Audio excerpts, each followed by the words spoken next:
What's going on, guys? It's the Unhinged Engineer here, and today I am back with a new kind of video. I'm going to be making a tier list for different types of engineering credentials. So on this channel, I discuss tons of different ways to get experience, and I think when there's so many options, the natural question is how should we rank them? And so since I think a lot of these things fluctuate pretty significantly in terms of value to potential employers, I thought it'd be really good to break it down and just talk about where do they all rank relative to one another. And so that's what today is going to be. Tier lists are pretty common on the internet these days, so I'm just following suit. So starting off with the categories. First of all, at the top I have cracked.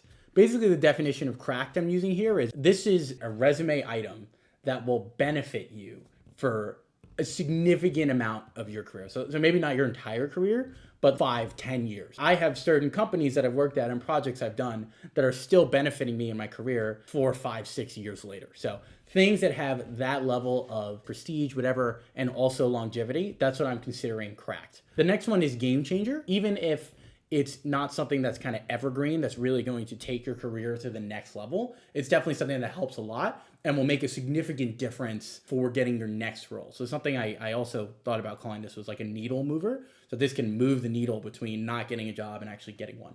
So yeah, game changers are incredibly helpful resume items or credentials you can have. Next one is generally helpful. So this is pretty straightforward. It's generally helpful throughout your career. Not game changing, but definitely good to have. Sometimes helpful is okay. It can help in certain circumstances, but maybe not something you'll have on there forever. Meh is borderline, where I personally would try to avoid having it on my resume unless I have no choice. Kind of just borderline, you shouldn't have it there. And then the last category I have here is self-reports. So this is something that's so bad, in my opinion, you should never have it on your resume or talk about it as a selling point at all. It just makes you look like you're not on the right track, you're not performing well in your career. So these are different categories I'm going to break things out into. Another thing I'll mention is obviously the amount of value that certain experiences have will change based on where you're at. So I'm typically going to be discussing people with between 0 and 5 years of experience, because that's kind of where I'm at. So anything from your first job out of college to 5 years out of college. That's kind of the range I'm talking about. So depending on where you're at, for example, if you're a senior in college, an internship is going to be much more helpful than if you're 4 years into working. So this is just an idea of how the value of these things change, and I'll leave it to you to adjust according to your own situation. Credentials is kind of the best word I could come up with for this. But not all of these are necessarily on paper credentials. They're not all bachelor's or master's degrees or specific internships that you want. There's other projects, competitions, referrals from other people, TAing. Not necessarily all of these are credentials, but I think they're things you could reasonably put on your resume, and I've seen people put on their resume before, and so I want to rank them all. Like, credential is just the best word I could come up for it. The last one I want to talk about here is some of the different qualifiers I have. You can see I have advanced and basic. That's pretty self-explanatory. Like, advanced coursework is going to be second half of college or graduate school, and then basic coursework is kind of going to be like the first half of undergrad. Other qualifiers I have here are like relevant. So by relevant, I just mean it is something that is relevant to a specific job that you're going for, versus something that's just generally a good internship, but it's not necessarily specific to what you're going for. So that's what I mean by relevant job or internship. And then the last one I'll mention is like, I have prestigious here, prestigious job, prestigious school. Those are just like really big name ones, right? FANG companies, top aerospace companies, MIT, Harvard, big names that people know when they read about it on your resume. So that's pretty much all of the disclaimers I have here. So I'm going to grab these in kind of no particular order, and I'll provide like a brief justification for each, but there are a lot here, as you can see, and I don't want to make this video like 40 minutes, but just randomly, let's start with advanced coursework. So, bit of a hot take here. I'm going to give advanced coursework a sometimes helpful.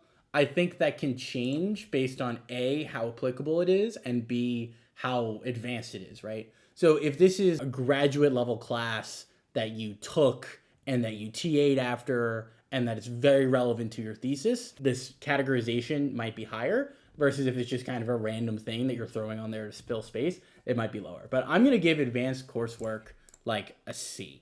Like, it is sometimes helpful. It can be helpful. It doesn't hurt to put on your resume. I wouldn't say it's borderline. Like, it's definitely good. Just going to grad school and taking hard classes towards the end of undergrad even is not necessarily a huge differentiator that's going to move the needle all the time. So yeah, I have advanced coursework in that category. Let's talk about bachelor's degree. So you're kind of standard undergrad. I'm assuming here it's the right major or an applicable major. Straight up, you go to college for engineering, you study for 4 years, and you get your diploma. What's that worth? I'm going to put that in generally helpful. And really what I mean by generally helpful is that it's still kind of a minimum requirement. Like, unfortunately, the vast majority of engineering companies want at least a master's degree. You can see it on all the job recs. So it does help a ton to have a bachelor's degree versus if you don't have one at all, it's still considered kind of taking somewhat of a chance by hiring somebody who doesn't have a bachelor's in engineering or physics or math or something like that. I do think that's changing though, as I've talked about many times on this channel. I think people are focusing less on college and more on real world experience you can have. But either way, in today's job market, it still is generally helpful to have a college degree, and anyone who says they want to do engineering, I would definitely say they should get one. So I'm going to put relevant research in A here. I think research is a very interesting and often underrated opportunity because everybody wants to race right to the industry experience like internships or other things. Research is great, and the nice thing about research is that you typically will have more freedom, if you have a good professor, more freedom to explore your interests and get experience with different things you might not otherwise get in an internship. So I did undergrad research pretty much all throughout my college career, the 4 years I was getting my bachelor's, and I really, really got a lot of value out of it, and it significantly translated to industry experiences I got later on. So obviously, as you get out of school and as you get more advanced degrees, the preceding forms of research you did start to get less and less valuable. But I'm 3 years of experience out of college, and I only just recently removed the research I did in undergrad off of my resume. So it'll last you a while. It's a big deal, especially if you get a good professor, do interesting and relevant work, and even publish if you get that opportunity. Let's talk about referrals. So referral is probably the biggest stretch of the definition of credentials I have on this chart.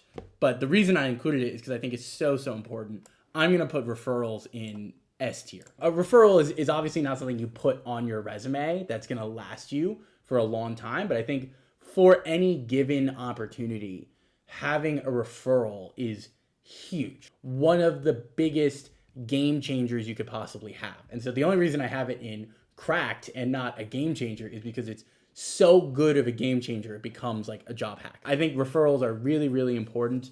They're difficult to get these days. Like, please don't be one of those people who just randomly cold DMs people on LinkedIn and ask for a referral. Like, it should really be somebody you know, somebody you've worked with, somebody can speak to the quality of your work and the quality of your character. I think referrals are great. I think they can really make a huge difference in a job search. So if you have the opportunity to get one, like if you know someone at the company that you're applying to, please, please, please go ask them for a referral if you're comfortable. Next one, TAing, I'm going to put as sometimes helpful. I think it's another one kind of similar to advanced coursework, which I guess shouldn't be surprising. Like, TAing can be very helpful depending on, again, what kind of class it is it relevant, is it advanced, how involved were you with TAing. Sometimes TAing means a lot of stuff, like actually shepherding kids through projects, like building a relationship, explaining complex concepts. Other times it just means like filling out a form on Gradescope to score other people's exams, right? Depending on how really deep into the weeds you get with TAing, it can be helpful, but I think there's generally more helpful forms of engineering credentials and experience that are worth pursuing. So if you get the opportunity to TA in a class with a professor you like on a subject that is interesting and aligned with your career goals, then I think it's great, and I think it pretty quickly can move up the rungs of this ladder. But in general, it's kind of a 50-50 thing of like whether or not TAing is great. Let's talk about open source contributions. So I honestly have the least amount of experience with open source contributions as compared to some of the other things I'm discussing in this video. You know, if I get some pushback in the comments, so be it. I'm not gonna be surprised. I'm gonna put open source contributions in sometimes helpful. One thing I'll say is if you are a software person, like a software engineer or somebody who writes a ton of code, it can very quickly kind of shift upwards towards generally helpful. You know what, I'll cheat a little bit. Let me put it on the border between sometimes and generally helpful. I'm breaking my own rules here. I think open source contributions are kind of just as helpful as any other project you could do. It really boils down to how in the weeds you get, how much of an impact you drive, and how big the scale of the work you did was. Like how common the open source tools or projects or whatever you're working on actually are. So, open source contributions are a very hot topic. I know there's a lot of people who try to go out there and farm open source contributions. Something tells me that's not a great idea. Yeah, I think open source contributions can make a big difference, especially if you're in software, because they want to know that you can really work with and contribute to a code base that's out there and being used in production, quote unquote production. Let's get this out of the way. So I think this will be our first self-report item here. I'm going to put non-engineering jobs as a self-report. Now, I hate to say this because, again, as I've said on this channel, people have to start somewhere. And for a lot of people, like especially if they're coming right out of high school, the most job experience they really have is working a non-engineering job, whether it's like a service job in a restaurant, or a referee, like I was a referee in high school. These kinds of non-engineering roles, it doesn't really demonstrate anything that's going to make someone want to hire you, unless it's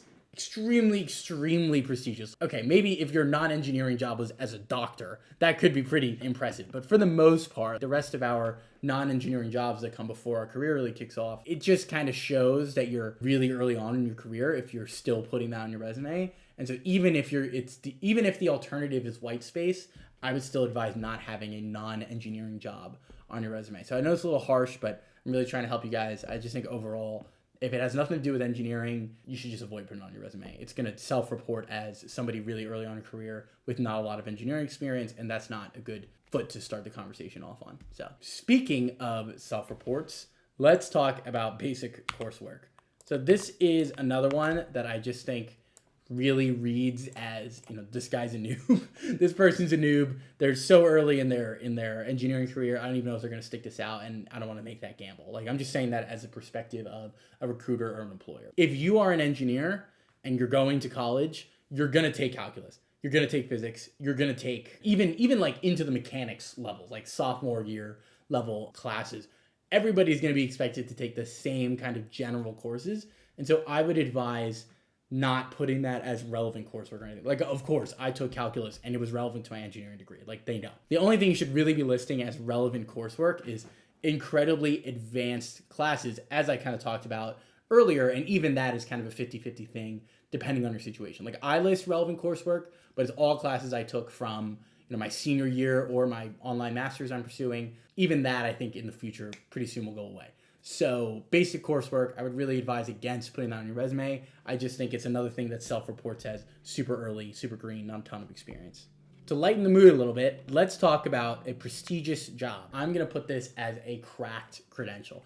I think people underestimate the value of name brand recognition. I hate to say it, but it really is true that there are certain companies like TAing, like NASA, like even if you do a research experience at a prestigious university like MIT, there are certain names that just putting them on your resume have a ton of intrinsic value, even if the thing you did is not necessarily the most related to what you're going for. So whether or not that's the way the world should be, that's a separate conversation, but I really do think don't underestimate the value of just name brand recognition. If you go on LinkedIn and you look at people's profiles, a lot of people will write X Palantir, X NASA, X Amazon, X Nvidia.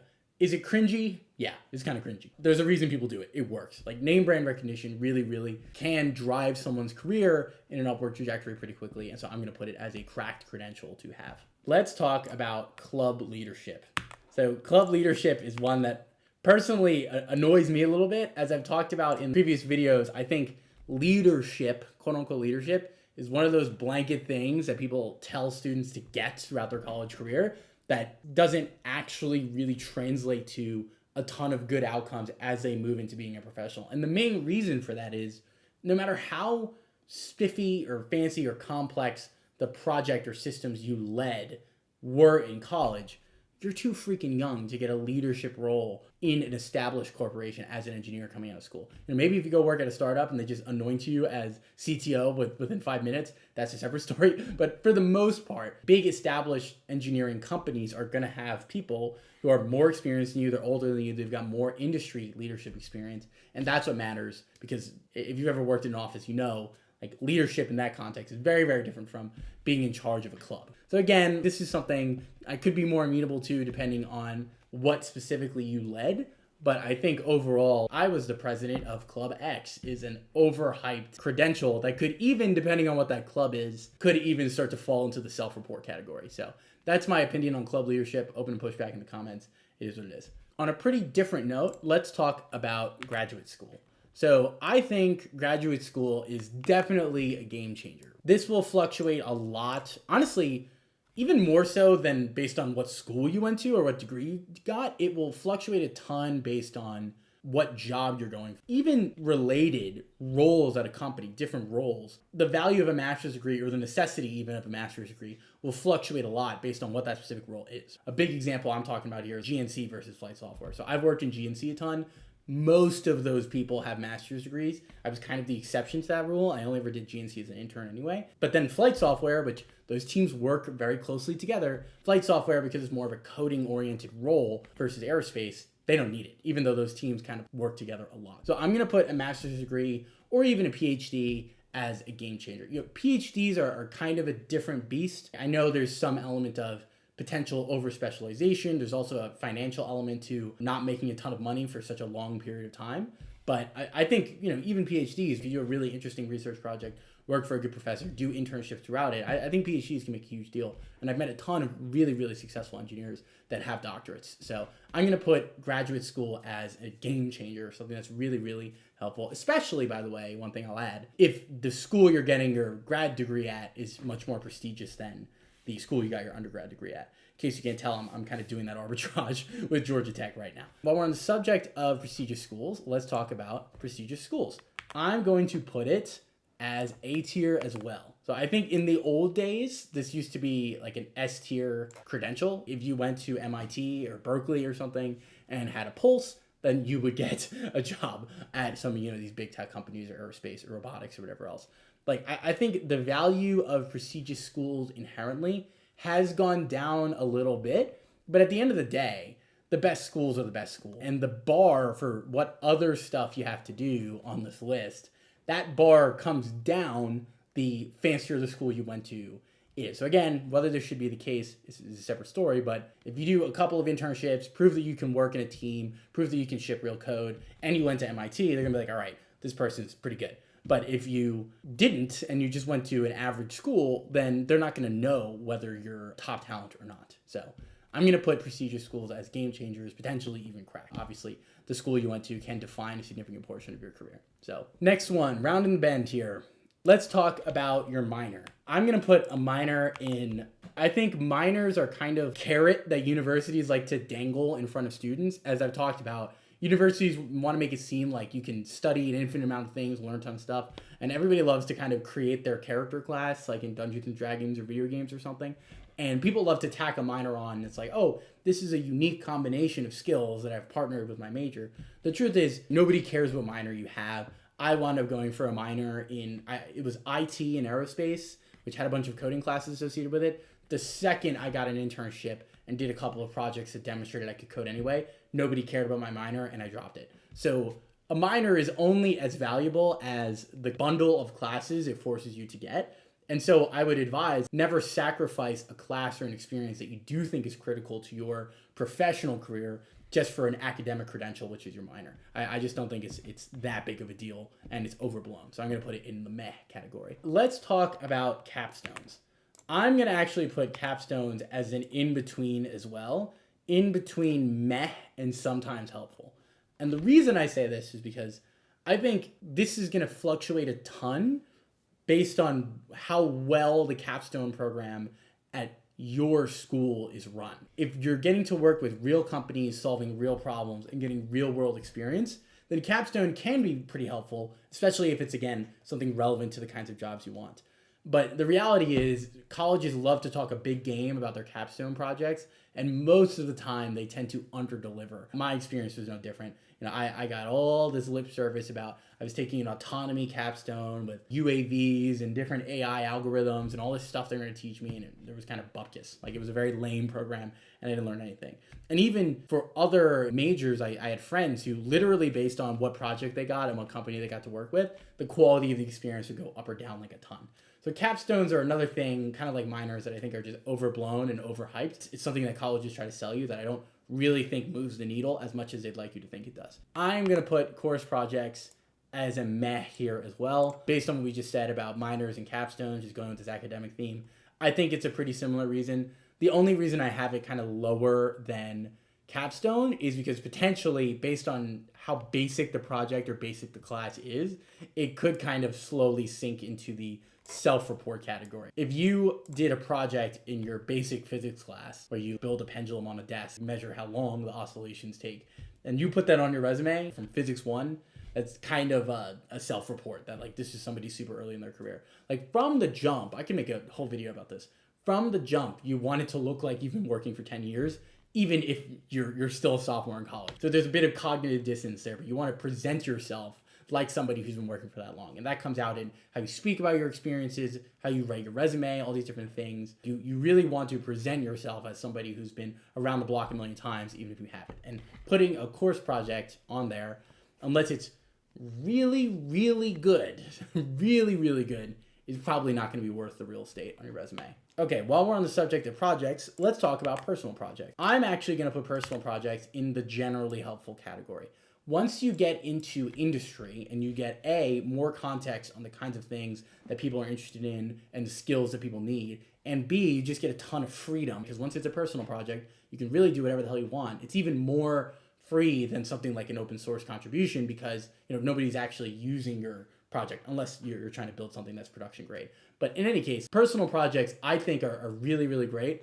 I think in certain scenarios, it can even be game changers. Like I know in recruiting processes I've seen at the companies and labs I've worked for, there are sometimes that like somebody's resume isn't really that good, but they did a project that is incredibly, incredibly relevant to the job they're applying for and very, very well executed. So that can actually start to become a game changer at that point. You know what? I'm actually going to contradict myself here. I'm going to put this as an in-between. Like I think personal projects are really, really underrated. If you've been watching my content for a while, I try to sell building up a portfolio of work in your free time really hard. And so that's why I'm actually going to bump it up myself here. I think personal projects can be a game changer and are at least generally helpful. Let's talk about competitions and hackathons. I'm going to put competitions and hackathons somewhere between sometimes and generally helpful. And I think like a lot of the other things I've talked about here, it's really going to boil down to where you're at in your career and what kind of competition it is. Talking about myself here, I'm 3 years of experience out of college. I wound up winning my college hackathon my junior year, and I kept it on my resume until pretty recently. Now, that project was very interesting and relevant for the kinds of roles I was going for. I also really, really wanted to have a lot of software engineering experience on my resume because I'm traditionally an aerospace engineer and I'm trying to lean into coding heavy roles. So having something that I was a software engineer for was actually helpful. So competitions can be great, but if it's small scale or it's pretty basic or you didn't win or the project you built wasn't actually that impressive, like I think hackathons can lose their value pretty quickly. Like I actually remember by the time I was a junior in college, I signed up for the hackathon with a few of my friends who were like the best coders I knew. And I was like, guys, we've all done really good internships. We all have really good resumes for people our age. If we don't win this thing, it's not even going to be worth putting on our resume. And so we kind of went try hard and wound up winning, which is obviously good. So yeah, hackathons I think can be helpful. And if you're an early career student, I definitely would advise doing them. They're a super fun experience. Aside from the credentialism here, they're really great. But yeah, how helpful they are can fluctuate a lot. Last call for alcohol. This is an incredibly long video. Let's talk about a relevant job or internship. This should not be a surprise to you if you watch my content. This is going to be an S tier cracked credential. The best evidence you could possibly have for being qualified for a job is having the job already. I know that kind of sucks to say out loud and it kind of causes this chicken and egg problem, but it really is true. Having a job where you've done the specific role and the specific kind of work and demonstrated expertise in an area that they're looking for in the next role you're going for, that's always going to be the best and the hardest for other people to compete with, especially if you start to combine it with some other qualifiers like prestigious internship. If you do a job or internship at a really good company that is specific and applicable to the job you're going for at maybe a less impressive company, right? Like maybe you're trying to level up yourself, but you're going from something like a FANG company to a startup. The best thing you could do is show like, yo, I did this job already at one of the best companies in your industry, hire me and I'll bring that level of quality to your organization. It's one of the best things you could do, especially then too, if you add on top of that like a referral, like somebody knows and have seen firsthand that you have the relevant and applicable skills, nothing's gonna beat that. So I'm putting it in cracked, pretty straightforward, and an optimistic way to end this video. Man, this was long. I tried to keep it as short as I possibly could, but I did want to talk about a lot of different things between academic credentials, industry credentials, other miscellaneous things. I think there's a lot of different roads you could go down as an early career engineer, and it's really hard to tell what's actually going to move the needle towards the career goals you have and what's not. And so I just wanted to lay out, as far as I can tell, this is the lay of the land. Based on where you're at in your career and what you're going for, think about the return on investment for any one of these opportunities and go for the ones that you think are going to help you the most. That's ultimately the best, the highest probability of success action that we can take. So best of luck to you all in selecting between your hopefully abundant engineering opportunities. So if you're interested in other content like this that's going to help you navigate your engineering career, especially as an early professional, then this is definitely the channel for you. I'm the Unhinged Engineer. I make content like this every week. And if you found this helpful, you'll find all that helpful too. Also, if you disagree with anything I said, drop it in the comments. Thanks a lot for watching. Please like, comment, and subscribe, and I will see you next time.